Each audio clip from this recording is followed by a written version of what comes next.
Michael Wolff's tantalizing takedown of President Donald Trump's White House is so tightly packed with tales of political convulsion and personal betrayal that official Washington will be buzzing off its sugar high for weeks.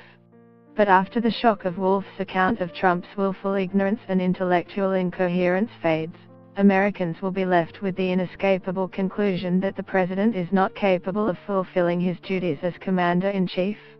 The GOP's deficiency of this indefensible president appears even more preposterous following Wolff's revelation, in his new book Fire and Fury, of former advisor Stephen Bannon's observation that members of Trump's team, including his son, committed nothing less than treason. Disclosure: I am thanked in the book's acknowledgements and make an appearance in a handful of passages. Lawyers for the U.S. President have accused Steve Bannon of violating a confidentiality agreement after the former White House strategist was quoted in a book making disparaging remarks about Donald Trump and his family. For more than 70 years, scientists have been puzzled by the strange behavior of a lethal strain of malaria. A procedure becoming increasingly popular in Thailand is penis whitening, the latest in a string of different forms of skin whitening. Friends of 69-year-old James Ricketson say allegations the veteran filmmaker is aspire ludicrous and demand his release from a Cambodian prison.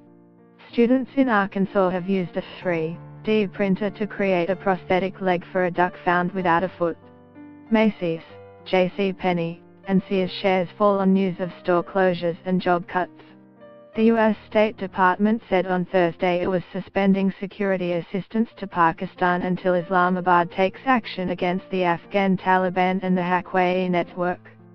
Within the first 3 days of 2018, many of the UK's top CIOs will earn more than what most workers will earn for the entire year.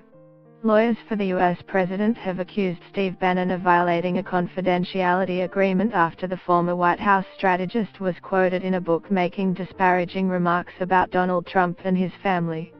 Republican politicians who have spent the past year eagerly wading through the slimy political backwash churned up by Trumpism will look even more foolish aping the former reality star's attacks on the special counsel.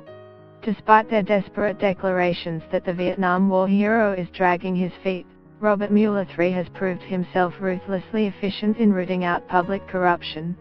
In just the past 2 months, the president's first national security advisor and most trusted traveling companion pleaded guilty to federal charges. He is now cooperating with Mueller's investigation.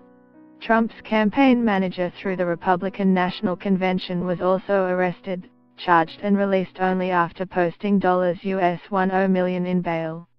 A man Trump identified as one of his top foreign policy advisors has also pleaded guilty.